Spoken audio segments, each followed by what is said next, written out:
За сайн байцгаана уу? За өнөөдрийн ээлжид яриагаараа түүхийн ухааны доктор Наран Гэрэлтэйгэн ярилцах гад ирсэн байна.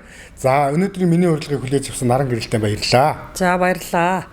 За улс сонгогсны 101 жилийн баярын мэндийг хүргье. За баярлалаа. За өнөөдрийн хоёулангийн ярилцах сэдэв бол мэдээж улс сонгогсны баяр. За тэгээд энэ 11 сар чинь өөрөө их онцлогтой сар байна монголчуудын хувьд. Их эзэн Чингис хааны маань мэндэлсэн өдөр. За дараагийнх нь энэ улс тунхагласан ныхаа баярыг тэмдэглэж байгаа ийм өдөр учраас хоёул энэ 11 сар тэмдэглэдэг энэ түүхэн ойн өдрүүдийн талаараа өнөөдөр дэлгэрүүлж ярив тийм ээ. За эхлээд хоёул эзэн Чингис хааны мэндэлсэн өдрөөс эхлээд ярив тийм ээ. За тэгээд энэ эзэн Чингис хааны мэндэлсэн өдрийг ярихаасаа энэ хоёр онцлог ойн өдрүүдийг ярихаасаа өмнө бид нэр яагаад амарч өнгөрүүлж байгаа юм бэ гэдэг тал дээр бас нэг жоохон товчхон ойлголт өгье гэж бодож байна. За 11 сар бол яалтчгүй онцлогтой болж байгаа нь эзэн Чингис хааны мэндэлсэн өдөр буюу Үлийн тэргүүн сарын шинийн нэгний өдөр тийм ээ мэндэлсэн гэж түүхчид эрдэмтэд тогтоогоод за ингээд тэмдэглэж эхлээд 10 гаруй жил болж байна. За тэгээ энэ өдөр яагаад бүх нийтээрээ амраад байгаа юм бэ гэдэг асуудал тийм ээ. За мөн улс тунхагласны баярын өдрийг бол мөн 1924 оны 11 сарын 26-ны өдөр анх дугаар үндсэн хуулийг баталж улсаа тунхаглан зарласан өдрөөс ахуулаад улс тунхагласны баярын өдөр гэж тэмдэглэж бүх нийтээрээ амраж ирсэн ийм уламжлалтай. За энэ уламжлалын ач холбогдол нь бид нэр яагаад амраад байгаа юм бэ гэхээр энэ уламжлалт түүхэн ойн өдрүүдээ санж сэрэх сэдэх тийм ээ. За хойч үедээ өвлүүлж үлдээх улсаа ингээд тусгаар тогтнолоо тусгаар байгаагаа тэмдэглэж байгаа нэг хүчин зүйл нь бол ингээд улс нийтээрээ амраад байгаамаа. За харин амарж байгаа тохиолдол ач холбогдлоо мэдэж байна уу үгүй юу гэдэг асуудал бас нэг жоохон эргэлзээтэй тийм ээ. За зүгээр яг хувь зүгээр энэ Наран Гэрэл гэдэг хүний хувьд бол харж хахад амралтын өдрөө амраад сүүлийн үеийн залуучуудын гэдэг юм уу нийт гэр бүлүүдийн хувьд амарж байгаа өдрөө амраад гэр бүлээрээ тэмдэглэж гэр бүлээрээ өнгөрөх нэг юм өдөр болгоод зарим нь бол агаарлахынд гарч байна боломжоор тийм ээ зарим нь бол за дийлэнхийн анзаараад байхад залуучууд гэд хоёлаа ярьчих. Яг гэвэл нөгөө 18-аас за 22-оос юм уу 22-оос нэг 35 хүртэлх насны залуу гэр бүлүүд бол яаж вэ гэхээр ихэвчлэн нэг өдөр гараад гэр бүлээрээ хоолнд орох энэ нь сайн боловч анзаараад байхад дандаа гадны хоол тийм ээ Япон солонгосч байд юм уу хятадч байд юм уу ингээд дандаа энэ гадны хоолны соёлыг гэр бүлдээ түгээгээд байна уу да гэсэн нэг юм эмзэглэл байна.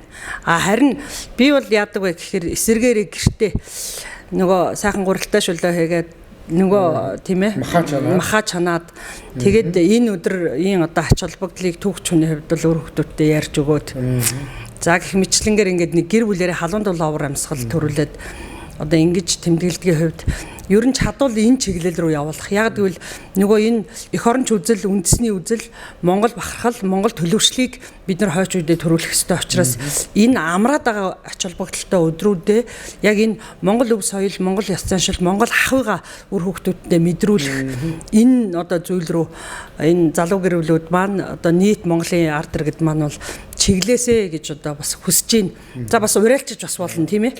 Тэгэхээр нараа яг 11 сарын 26-ны тухайн түүхэн өдөр яг ер нь яг юу болсон юм бэ ер нь?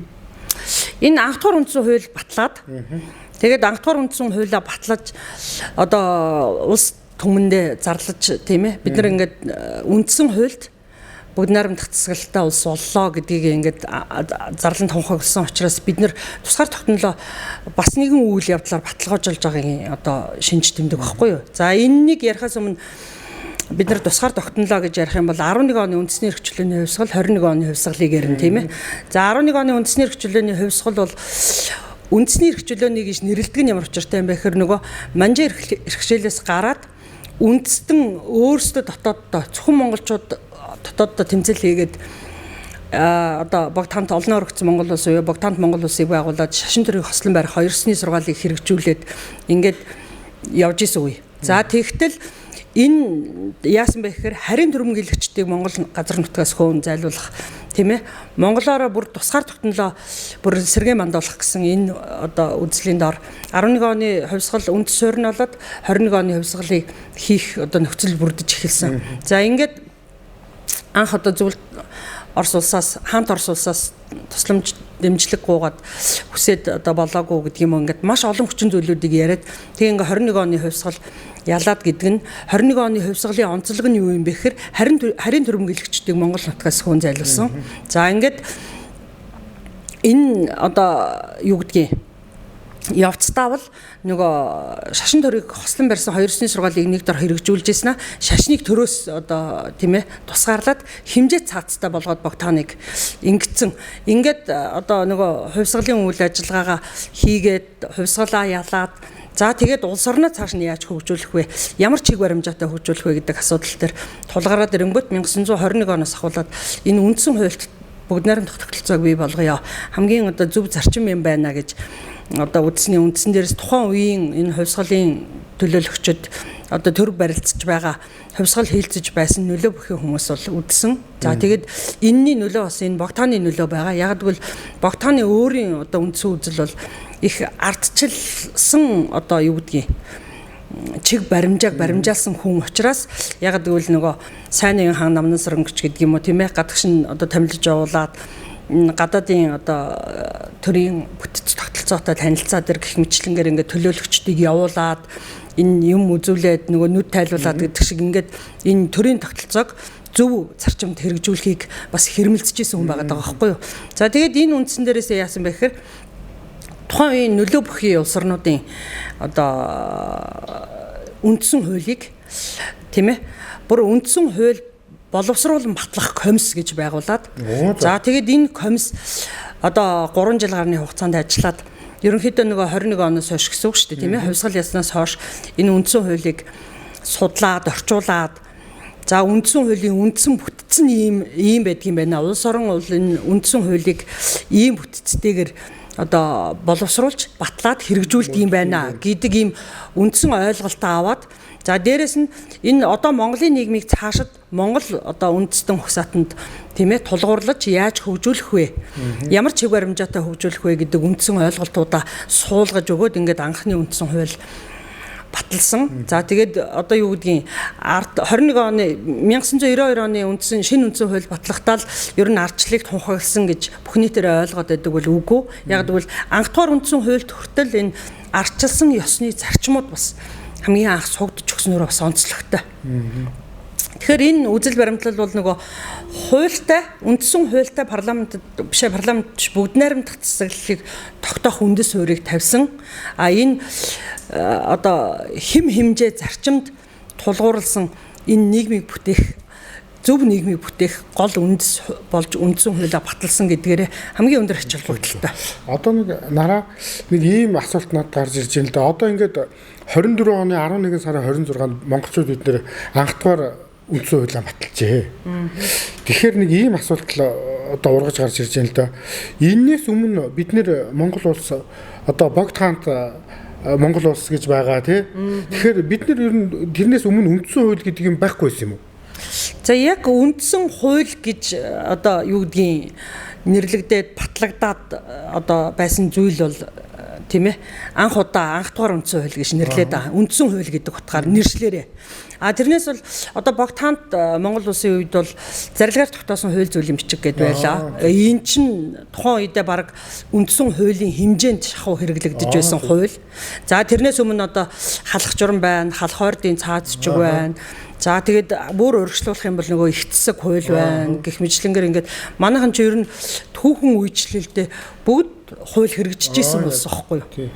Тий. Тэгэхээр энэ өмнөх энэ гарч исэн одоо саяны дурдсан энэ хуулиуд бол мөн л үндсэн хуулийн одоо хэмжээний тийм ээ ийм хуулиуд байна л гэсэн үг. А яг энэ 24 оны 11 сарын 26-ны анх дугаар үндсэн хууль бүр яг ингээд нөгөө юу гэдгийг олон улсын жишг төрлөө гэдэг юм уу юу гэдгийг тэгсэн утгаараа гэсэн үг. Тийм олон улсын одоо нэршлийнхээ хувьд олон улсын одоо жишгт нийцүүлсэн үндсэн хуультай болж байна гэдэг утгыг илэрхийлж байгаа. За тэрнээс өмнө бол одоо яах вэ гэхээр нөгөө хуулиас илүү ёс суртахуун үйлчилж исэн нийгэм ихэнхдээ байгаад байсан биз дээ тий.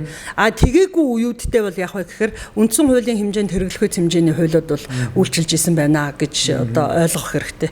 Яг л энэ халах журам чинь бас л тийм ээ нөгөө төр өөмөн самуунтай байх үед энэ халах журам хуулийг батлаад тэгээд халах ойрдын цаас бичгийг ч гэсэн тэгж одоо зохицуулаад ингээд бусад үед нь бол манайхан яг вэ гэхээр нөгөө ёс суртахуунд давмгайлсан нийгэмд амьдраад байсан учраас хууль одоо юу гэдгийг үндсэн хууль бусад хууль гэдэг ийм ялгарлсан маш олон хуулиудыг гаргаж ирээгүй байсан байна. За нэгдүгээрт хоёрдугаарт нөгөө дэлхийн нийтийн зэвсгээд дагаад хөгжөөд эхлэхээр заавал одоо юу гэдгийг нөгөө парламент тогтолцоо бүгд найрамдах засаглалд ирэхээр тэр үндсэн хууль гэдэг их хууль чинь заавал хэрэг болж гинэ гэдгийг одоо дэлхийн нийтийн зэвсгээр авч хэрэглээд үндсэн хуультай болсон учраас анх дугаар үндсэн хууль гэж онцлоод байгаа. Тий. Тэгэхээр бас нараа одоо өнөөдрийн хоёулангийн зорилго бол энэ сайхан түүхэн уламжлал одоо энэ 11 сард болдог энэ хоёр их ойн юуг л одоо залуучууд нийтэд бас мэдлэг мэдээлэл түгээх зорилготой шүү дээ тийм ээ.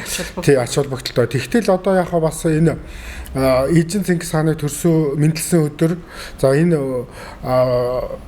тусгаар улс үндсэн хуулиа баталсны энэ ойн баярын өдрүүдийг бол хүмүүс бас амрах шаардлагагүй бас даа гэдэг иймэрхүү нэг хүмүүс байдаг л да. Гэтэл энэ хоёр баяр чинь бол миний бодлоор бол тэмдэглэлт өдөр биш. Эн чинь бол түүхэн ойн баярын өдөр учраас энэ бол Монгол үндэстний бүр энэ ч одоо бахархалт баярын өдрөө гэдэг ойлголтыг л өгмөр юм шиг санагдаад байгаа юм л да тийм ээ. Тийм зөв яг оноо.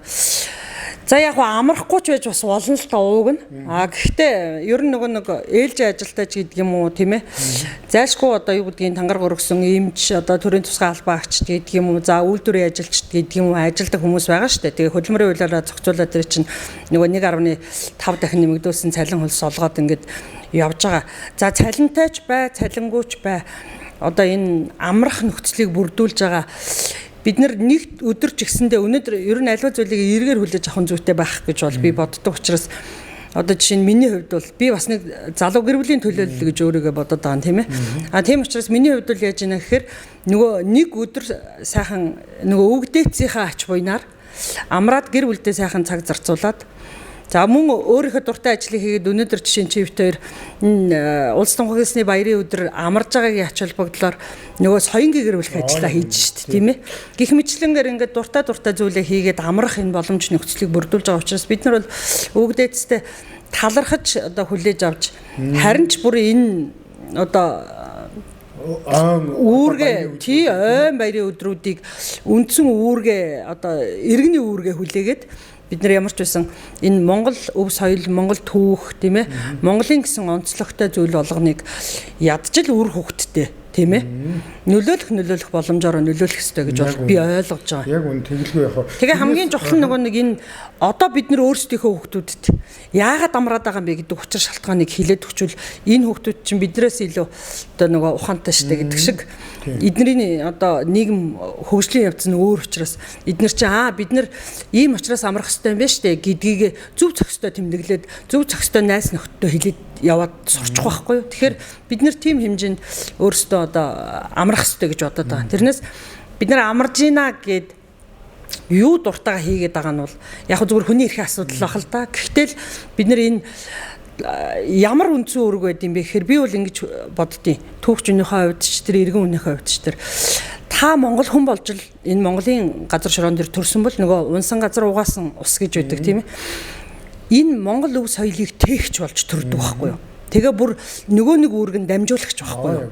Тэгэхээр бид нар өгдөөцөөсөө энэ үүх түүхээ хүлээгээд аваад тээгч болчихж байгаа хувьд бол буцаад өр хүүхдүүдтэй дамжуулах, зөв дамжуулах тийм ээ.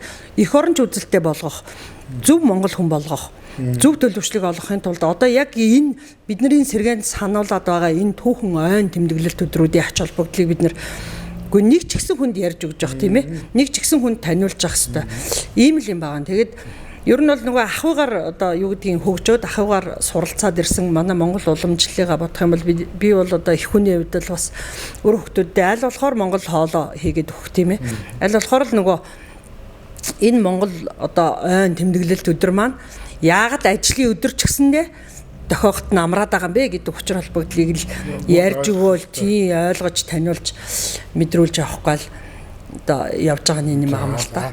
За сая хоёулаа ерөнхийдөө ингээд ангадугаар үндсэн хууль батлагдсан энэ тухай ингээд ярьлаа тий. За тэгээд нөгөө түрүүн хоёулаа ярихад нөгөө 11 сар ч өвлийн ихэнх сарын шинийн нэгэнд их эзэн Чингис хаан маань мэдлсэн. Одоо их эзэн Чингис хааныхаа мэдлсэн өдрийн тухай бас жоохон дэлгэрүүлээд яриад өгөө. Тэгээд за их эзэн Чингис хааны одоо нөгөө мэдлсэн өдрийг бол түүхчид тогтооцсон гэж хэлээд байгаа юм тий. За яг нөгөө нийгэмд нэг ийм ойлголт байдیں۔ Яг яаж одоо мэдлсэнийг яаж мэдээд байгаа. Тийм гэх мэтлэнгээр. За тэгээд ер нь бол нөгөө одоо бичмэл түүхтэр тийм ээ өвлийн ихэнх сарын шинийн нэгэн ингээд тэмдэглэсэн байдгийг одоо иш үндэс болгоод түүхчид одоо судлаад олон баримт судалгаагаар нотлоод за ингээд их эзэн Чингис хааны мэдлсэн өдөр бол өвлийн ихэнх сарын шинийн нэгэн гэж тогтоод за тэгээд түүнээс хойш одоо 13 жил болж байгааг түрүүн би хэлсэн тийм ээ. Яг тэрэн шиг энэ их эзэн Чингис хаан гэдэг хүн маань ер нь ямар хүн юм бэ гэдгийг одоо бид нар байтугай дэлхий бүгдөө мэдчихэж байгаа тийм ээ. За монголчууд одоо 20 дугаар зууны тийм ээ мянганы суут хүн гэж монголчууд их эзэн Чингис хаанаа яриаггүй байхад одоо дэлхий бол тэгээд тодруулчлаа жишээ нь. Тэгээд энэ хүний одоо тэр Манлайллын ухаан тэр нөгөө ардчилсан зарчмын ухаан гэдэг ингээд бүх зүйлүүдийг одоо ингээд бүх талаас нь Чингис хааныг судлаад бүр Чингис судлал гэдэг бүр юм том нэг бараг салбар одоо бий болгоод байна шүү дээ дэлхийн нийтэд. Тий. За тэрнээсээ гадна зүгээр ахын хүрээнд гэдэг юм өдөр тутмын үйл ажиллагаанд бид нар энэ их эзэн Чингис хаанаа бахархан өвдөөцөрөө бахархан энэ өдрийг тэмдэглэн өнгөрүүлж байгаа нь бүр үеийн одоо ерөнхийлөгч тийм ээ улсын ерөнхийлөгч одоо соёрхон баталчлаа шүү дээ. Тэгээд их эзэн Чингис хааны одоо иш хөргийг баталчлаа. Гэр бүлдээ байгууллага хамт олон ингээд одоо залж ах хэвээр. За тэгээд мөн Монголын улс төвчөөг одоо тийм ээ айл болгон одоо байх хэвээр гэх жишээний ингээд эднэр нь юу гэж байгаа юм бэ гэхээр ер нь төрийн хувьд энэ түүх одоо өв соёлоо дээдлэн хөндлөх энэ зарчим руугаа л яваад байгаа.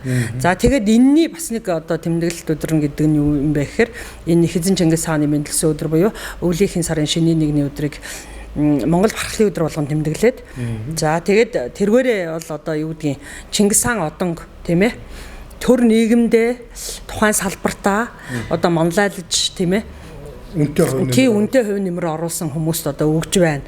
За тэрнээс гадна ард иргэд энэ одоо ач холбогдлыг юу гэж ойлгох юм бэ гэхээр бид нар өвгдөөцийн ачаар нэг өдөр сайхан гэр бүлтэйг халуун-дулаан уур амьсгалтай амарчж байна. За нөгөөтэйгөр бид нар бас амжуулаагүй ажиллаа амжуулчихж байна. Тийм ээ ингээд нэг өдөр нөгөө санаа зовлгүйгээр одоо дийлэнхтэй болон цалинтай амарж байгаа гэж бол би ойлгоод байгаа. Тийм тэгээд цалинтай амарчж байгаа. За харин их эзэн Чингис хааны мэдлсэн өдрийг бид нар яагаад одоо ойн өдөр болгон тэмдэглэж байгаа юм бэ гэхээр энэ Монгол улсын тусгаар тогтнол өнөөгийн сайхан тусгаар тогтносон Монгол улсыг авчрахад энэ хүн маш том үнэтэй хувь нэмэр оруулсан нь энэ Монгол гэдэг үндэснийг дэлхийд таниулж чадсан. Энэ хүний үйл хэрэг нь одоо 800 гаруй жилийн дараач амьд юм шиг хэрэгжиж штэ тийм биз дээ. Тэгээ бид нар их эзэн Чингис хаанаараа бахархаж чинь их эзэн Чингисийн Монгол гэж одоо дэлхийд танигдсан байна.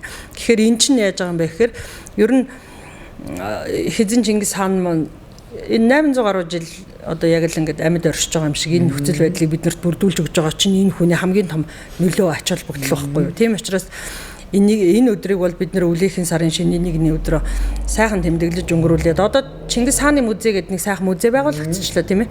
Энэ бол 2023 онд нэг судалгаагаар харж байхад дэлхийн хамгийн одоо орчин үеийн интерьер дизайнтай музейнуудын эхний дөрөвт чагсаж байгаа байхгүй юу. Тэгэхээр чин энэ сайхан одоо соёлын өв одоо соёлоороо бахархах, үүх түүхээрээ бахархах энэ нөхцөл байдлыг монголчуудад бий болгоод өгчлөө. Энэ Чингис хааны музейг за бүр сайхан тухтай өрөвдтэйгээ ингээд үзнэ гэвэл нэг 830 минут орчим үзчихилээ. Яг одоо би өөрөө яваад гэр бүлтэйгээ үзсэн хүний хувьд л хэлэхэд. Тэгэхээр ягаад нэг өдөр бүтэн тийм ээ Ста нөгөө соёнгийн гэрүүлэх өдөр болгоод за бүгдөө бүр зорж очиод музейг үзчихий гэрүүлээрээ гэд ингээд үзэж болохгүй гэж жишээ нь. Ийм хэмжээний одоо зүйлүүдийг л бид нэр ухамсарын төвшөнд нэг талаараа үүргээ гүйцэтгээд нөгөө талаараа Монгол хүн гэдэг утгаараа үр хүүхдээ зөв төлөвшүүлээд тэгээд бас хүүхдтэйгээ нэг өдрийг яг ингээд сайхан хүүхдийнхээ хүслээр тайлбарлаж өгөөд энэ хүн чинь эзэн Чингис хаан байхгүй юу гэж тайлбарлаж өгөө тийм биз дээ. Тэгээ монголчууд эрт дээр байсан нүүдлийн соёл иргэншилтэй байсан энэ ахуй амьдралынх нь ингээд үе үед хэрэглэж ирсэн энэ эдлэл хэрэглүүд юм байгаа ингээд тэр тэнд байгаа идеологийн зүйлсүүдийг тайлбарлаж өөрөөхөө таниулж өгөөд ягаад гэрүүлээр нэг сайхан халуун дулаавар амьсгалтай музей үзэж болохгүй гэж гэх мэтлэнгийн ийм нөлөөллийн ажлуудыг бид нэр ер нь ганцхан төрөл хийдгийн юм шиг тэг ганцхан төвчтөл хийдэг юм шиг ингэж бодож болохгүй эргэн бүр хийх ёстой гэдгийг л бас ингэ хэлэх гээд байгаамаа одоо мэрэгжлийн төвч хүнээ одоо энэ дээрээс ингээд яхад одоо тэр их хэдэн хааны мэндэлсэн энэ өдөр бас нэг ийм юу ялаа л да нэгдүгээр ангийн хүүхдүүдийн яриа л да яагаад ингээд байхгүй болсон хүний төрсөн өдрийг тэмдэглэж байгаа юм бэ энэ чи тийм юм байдгүй үстэй гэж асууж байгаа байхгүй надаас тий тэгээд би хэлсэн байхгүй зөвөө ер нь бол байхгүй болсон хүний төрсөн өдрийг тэмдэглэнэ гэж байхгүй гэхдээ яагаад энэ их эзэн Чингис хааны төрсөн өдрийг тэмдэглээ бид нэр амарч байгаа юм бэ гэвэл энэ хүн чинь ерөөсөө өнөөдрийн бидний ингэж амьдарч байгаа ингэж сайхан явж байгаа энэ юуг одоо бэлдэж суурийг бэлдэж бидний их эзэн хаан учраас бид нэр ингэ тэмдэглэж байгаамаа гэж би хэлсэн байхгүй юу. Тэгэхээр энэ амарч байгаа энэ амралт гэдгийг бол би яг тэр үед бол ерөөсөө энэ амарснараа эн чинь ингээд тэр хүүхд ч вэ нөө юу ч вэ нөө энэ хүнд нөгөө нэг далд ухамсар ой санамжинд үлдээгээд байна шүү дээ тий. Тэгэхээр энэ бол яхахгүй зөв юм байна гэж би яг тухайн үед бас бодож илээ л да. Зөв бас яг санал нэг байна. За тэгээд дээр нэмэнд хэлэхэд яг гэхээр нөгөө төрсөн өдөр гэдэг утгаар нь авч хэрэглээд байгаа юм тийм ээ. Тэрнээс бол энэ төрсөн өдрийн тухай бас нэг залруулга ойлголт хийчихэд нөгөө их эзэн Чингис хааны мэндэлсэн өдрийг өвлийн ихэнх сарын шөнийн нэгэн гэж тогтоод байгаа шүү дээ. Энэ учир нь болохоор юу юм бэ гэхээр нөгөө одоо бараг л ойрхны 50 донд 30 донд 40 донд төрсэн хүмүүс чинь намайг нэг хавар нэг застаа өдөр төрсөн гэсэн мэндэлсэн гэсэн би гэд яг хэдэн сарын хэдний өдөр төрснөө бол мэддэггүй шүү дээ. Тэр нь ямар учиртай юм бэ гэхээр нөгөө нүүдлийн соёл иргэншлийн одоо нүүдлэж явж амьдарч ирсэн хүмүүс чинь тэдний өдрийн тэдэн сарын тэдэн гэдэг ингээд нэг бүрчлэн ухаанлыг хөтөлж байгаагүй юм байна. Ард иргэдийн амьдралд. За тэрнтэйгээ холбогдуулаад нэгдүгээрт, хоёрдугаарт төрсөн өдөр төрсөн төөрөг гарсан гариг гэж монголчууд ирдэг тийм ээ. Энэ нь ямар учиртай юм бэ гэхээр за одоо жишээ нь би одоо юу гэдгийг хулган жилийн тийм үү. Одоо хулган сарын одоо хулган өдөр төрсөн байлаа гэхэд 13 жилийн дараа яг тэр хулган өдрийн, хулган жилийн, хулган сарын, хулган цаг гэдэг юм уу, хулган өдөр, хулган цаг ч гэдэг юм уу, ингээд дохиод юм байна. Тэр нь нөгөө манайхан 13-ны жил орлоо, 25-ны жил орлоо гэж яриад байгаа чинь уул нь нөгөө төрсөн төөрөг гарсан гаргаараа яг төрсөн өдрөө тэмдэглэнэ гэвэл 13 жилд л хүн нэг удаа төрсөн өдрөө тэмдэглэх нь шүү дээ тийм ээ. Тэрнээс хүн чинь жил болгон төрдгөө шүү дээ. Жишээ нь 23 оны 11 сард төрсөн хүн 24 оны 11 сард төрөхгүй шүү дээ. Тийм биз дээ. Тэр чинь нэг настай бол чинь нас нэмж байгаагийн баяр байхгүй юу.